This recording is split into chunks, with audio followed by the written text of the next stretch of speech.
Hello friends, स्वागत है आपका हमारे यूट्यूब चैनल वर्ल्ड्स रियलनेस पे। और आज हम जानेंगे कि हमारी यादें हमारे दिमाग में कहाँ स्टोर होती है और क्या हम इन यादों या डाटा को कंप्यूटर में ट्रांसफ़र कर सकते हैं या नहीं। तो चलिए स्टार्ट करते हैं।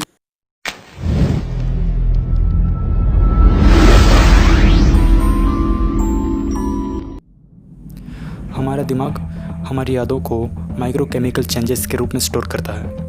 ये केमिकल चेंजेस दिमाग की कोशिका न्यूरॉन्स के बीच बनने वाले जुड़ावों पर होता है। हमारे दिमाग में लगभग 100 अरब न्यूरॉन्स होते हैं। इनमें से हर न्यूरॉन लगभग 10,000 दूसरे न्यूरॉन्स के साथ जुड़े होते हैं। एक अनुमान के मुताबिक हमारे दिमाग में लगभग 100 ट्रिलियन ऐसे जुड़ाव होते हैं। इन जुड़ावों को स्नैप्स कहते हैं। जब कोई भी सूचना इन न्यूरॉन्स के सर्किट और नेटवर्क से होकर बहता है तो न्यूरॉन्स में होने वाली एक्टिविटी सिनेप्स पॉइंट को रिएक्शन में मजबूत या कमज़ोर होने का संकेत भेजता है। सिनेप्स के मजबूत या कमज़ोर होने की कार्रवाई से दिमाग इन इन्फॉर्मेशन को स्टोर करता है। वास्तव में यह प्रक्रिया इतना कॉम्प्लेक्स है कि इसे आसानी से समझा नहीं जा सकता और इस मैकेनिज्म को लॉन्ग टर्म पोटेंशिएशन कहते हैं। यहाँ से चीज़ें और ज़्यादा कॉम्प्लिकेटेड होती चली जाती हैं। हमारे दिमाग में एक भाग ऐसा होता है जिसे हिप्पोकैम्पस कहते हैं। ये दिमाग का वो भाग होता है जो मेमोरीज़ को अलग अलग तरह से हैंडल करता है।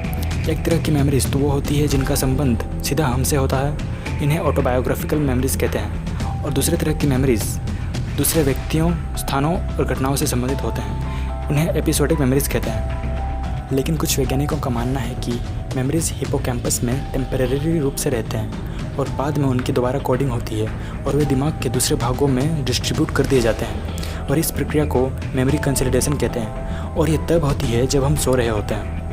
ये न्यूरोसाइंस का सबसे बड़ा रहस्य है और अनेक दशकों से इसकी खोज की जा रही है कि अरबों खरबों स्नैप्स में लॉन्ग टर्म मेमोरीज किस प्रकार से बसी हुई है और ये किस प्रकार बैकग्राउंड से बाहर निकलकर हमारे सामने आ जाती है। फैक्चुअल नॉलेज और प्रैक्टिकल स्किल्स से जुड़ी मेमोरीज अलग अलग तरह से स्टोर होती है और इसी कारण हम साइकिल चलाना, ड्राइविंग करना, तैरना जैसे काम कभी नहीं भूलते, लेकिन गणित के सूत्र और शब्दों की स्पेलिंग जैसी चीज़ें भूल जाते हैं। शॉर्ट टर्म मेमोरी भी अलग तरह से काम करता है। जब हम किसी का फ़ोन नंबर याद करते हैं तो कुछ पल के लिए तो वो हमें याद हो जाता है और उतनी जल्दी हम उसे भूल भी जाते हैं। और अगर हम उस नंबर को बार बार दोहराते हैं तो वो शॉर्ट टर्म से लॉन्ग टर्म मेमोरी में ट्रांसफ़र हो जाता है। इंसानी दिमाग विज्ञान के कुछ अनसुलझे रहस्यों में से एक है। ये बहुत बड़ा प्रश्न है कि दिमाग के न्यूरॉन्स किस प्रकार से मेमोरीज़ को कोड करते हैं। इसके बारे में बताने वाले मॉडल जो हम इस्तेमाल करते हैं वे भी अपर्याप्त हैं। अब हम दूसरे क्वेश्चन पर आते हैं कि क्या मेमोरीज़ को कंप्यूटर या किसी अन्य डिजिटल सिस्टम पर ट्रांसफ़र किया जा सकता है। वर्तमान में तो यह संभव नहीं है और भविष्य में भी इसके हो सकने के संभव दूर दूर तक नहीं है। ऐसा इसलिए क्योंकि हम दिमाग में होने वाले बायोकेमिकल एक्टिविटीज़ के बारे में अच्छी तरह से जानते हैं, जो हमें यह बताता है कि दिमाग में मेमोरीज़ को किस प्रकार से स्टोर किया जाता है। लेकिन हम इसके कोडिंग और प्रेजेंटेशन की मेथड्स के बारे में नहीं जानते। इसका मतलब यह है कि हमें इसका ज्ञान नहीं है कि मेमोरीज़ को उसके न्यूरल नेटवर्क से किस प्रकार डिकोड किया जा सकता है। लेकिन ये इतनी बड़ी समस्या नहीं है। सबसे बड़ी समस्या तो यह है कि इंसान का दिमाग मेमोरीज़ को कंप्यूटर के जैसे किसी मेमोरी मॉड्यूल में सेव करके नहीं रखता।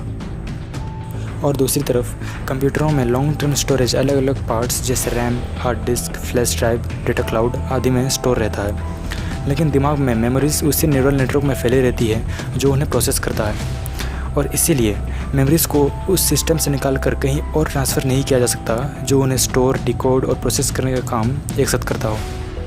तो आज के लिए बस इतना ही। होप करता हूँ आपको ये इन्फॉर्मेशन पसंद आया होगा। अगर वीडियो पसंद आया तो लाइक, कमेंट, शेयर और सब्सक्राइब जरूर करें और साइड वाले बेल आइकन को भी जरूर दबाएं।